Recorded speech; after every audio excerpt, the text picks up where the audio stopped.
Hey guys, I'm Dailey and I'm a young adult science fiction fantasy author.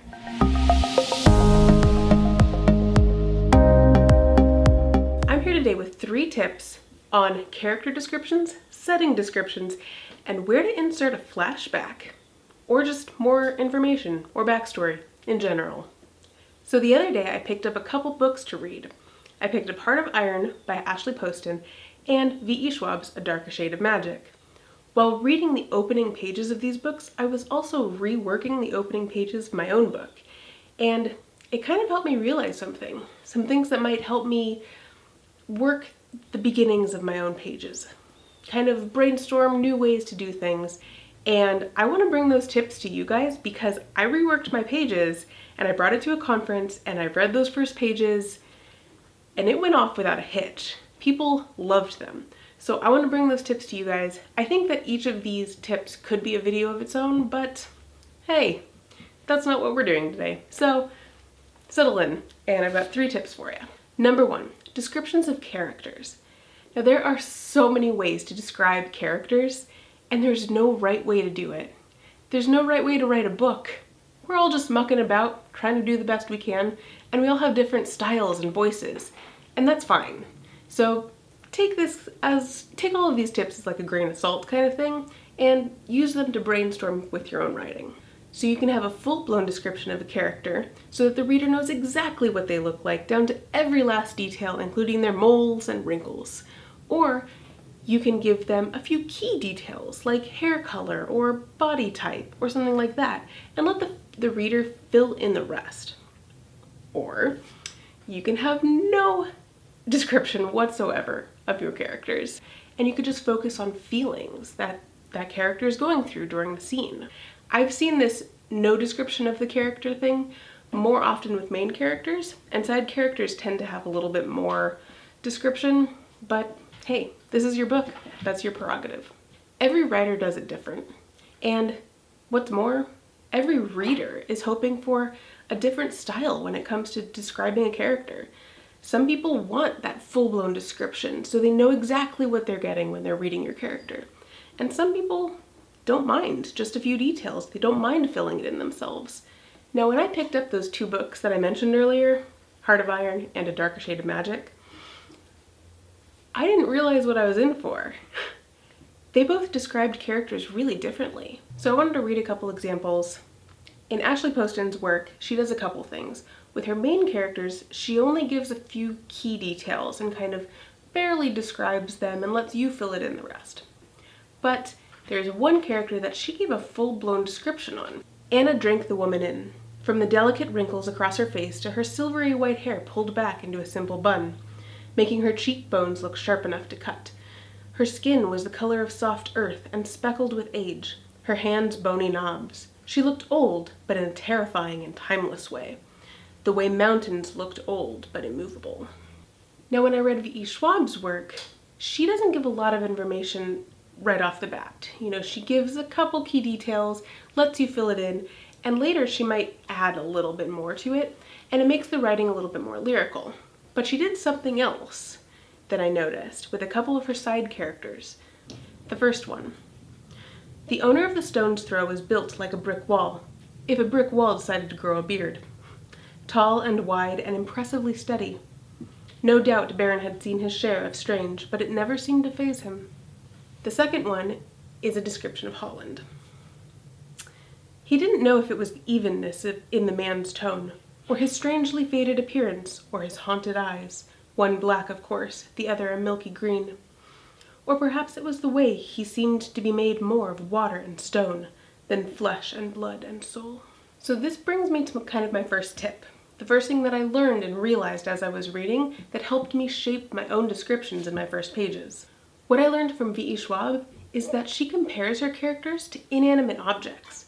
In fact, Ashley Poston does this too at the end when she compares the woman to a mountain. So imagine your character standing there and morphing into an inanimate object, whichever object you think they most look like, and then take into consideration their personality too, if they're soft or hard, like fluff or rocks. What object is it that you imagine? Now describe the object. Then take bits of your description of that inanimate object and work them into your character description for a well-rounded description of a character. So I did a couple things when I worked this new realization into my own work. I have two situations. On one hand, I have a character named Voxelin, who is some species called a mimlet, and she's kind of this cat-like alien thing. And she's really difficult to kind of imagine, so I wanted to give her a full-blown description so that you know exactly what she looks like. To an untrained eye, she was an oversized feline with 3 tails, but that didn't quite do her justice. Her white fur matched nearly every bleached wall and crevice in Tower 1, which meant she was hard to find. And her sonar-ridged ears and 3 piercing black eyes meant she could hear and see practically everything. You couldn't ask for a better partner in crime. So as you can see, I used a full-blown description on Voxelin because she's such a strange creature. I want you to really get a firm grasp on whatever's going on there. When it came to describing my main character, Gumford Starshock, I actually don't have that much description on him. Then I used V.E. Schwab's method of, well, I won't call it V.E. Schwab's method because I don't know what the heck she does when she writes, but I used the inanimate object method that I noticed in V.E. Schwab's book with this next description on a woman named Miss Emmeline, who Gumford Starshock has known since he was little, and she's the hangar administrator, kind of the hold all to the keys to spaceships that he is trying to steal. He'd always liked Miss Emmeline. She'd been the hangar administrator as far back as he remembered. He used to sit behind her desk reading comics when he was little. Then she would tell his tutors she hadn't seen him.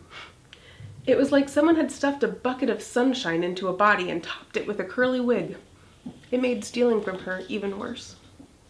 So you can see with that one that shoving sunshine into a bucket and topping it with a curly wig is very much that inanimate object descriptor. The method might be worth a try. Give it a shot and see if it works out for you. Number 2, descriptions of settings and places.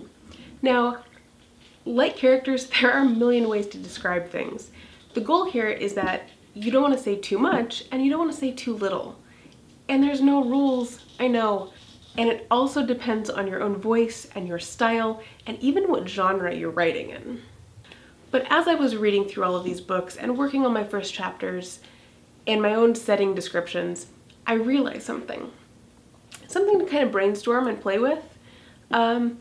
If you took a Twitter post, 280 characters, not the 140 because that's crazy, and you only had that amount of space to describe something, how would you do it? And now I know that's a little tight. Okay, it's a lot tight, but it gets you thinking. If you only had a paragraph, a short paragraph, maybe longer than 280 characters, fine, but if you only had a paragraph to do this in, how would you do it? What would you say? What's important? How do you create an atmosphere in that amount of space? Remember, you can always describe more later. Take the most important details, the things that really help set the scene. You don't want to have too much going on in the first pages because you don't want to overwhelm your readers or worse, be boring. I've heard that when you describe something, people will only remember 3 to 5 important details about that description. You can paint a gorgeous picture of something, some place, or someone, and your readers aren't going to remember the whole thing. They're going to pick and choose out important details from the description. Another thing to think about when you're describing things is people tend to remember the first thing and the last thing more than anything else. So when you're describing things, make sure that first thing and last thing are the most important things that you want your readers to remember or need them to remember. Don't bury important things in the middle of a description. Anything that's in the middle might be forgotten, or at least would need repeating later. Once again, this is not a steadfast rule. It's a suggestion. And honestly, it's just a suggestion to help you brainstorm, to figure out how much description you want to put into your work and how to do it. Number 3, when should a flashback start? Or when should I add more information or backstory? When I was reading through V.E. Schwab's first pages, I realized something. Anytime I asked the question, why? The answer was right after it. It was short and concise, but it was always there. Now, it wasn't when I said, ooh, interesting, or who is this guy, or what are they up to? Because those are questions that your reader is asking and they are getting drawn into the story. They're questions that they're asking because they want to get further in the plot to find out the answers. But why, when they ask, why did this character do that? Why are they being like that? If a character does something to another character that's surprising, not like, oh gosh, surprise, but like, that's a surprise. Like, why would that character do that to the other character? Or why are you talking about this? Why do you mention this? That's when the reader is asking for backstory, for more information that you should have every reason in the world to want to give them. Why should be answered sooner than later. If you can't explain it in narrative or dialogue, narrative being like the backstory, then when you ask why, that's when your flashback should start. It should be short though. Go back to the section on descriptions. Keep it short, keep it to a paragraph, keep it to half a page or a page. Don't let your flashback take over your story. You want to keep your readers grounded in the story, but give them more information. It shouldn't be too long. Okay guys, that's all I have for you today. I hope you've enjoyed my quick tips on setting and character and flashbacks. I know I could probably make a video out of each of those, but I wanted to bring those tips that I kind of realized I'm working with and brainstorming with. I wanted to bring them to you quickly, so I bundled them all up in one video. And I hope you liked it, and I will see you guys next time. Please drop into the comments and let me know what you think, and if you have any video ideas for me, I have some really cool stuff coming up, but I would love to hear from you guys, so come say hi, and I will talk to you next time. Bye! Also guys, I just have something quick to show you, because this is adorable.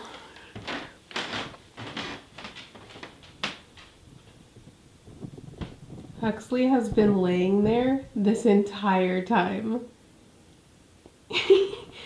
Just laying next to me, just hanging out, being a writer cat.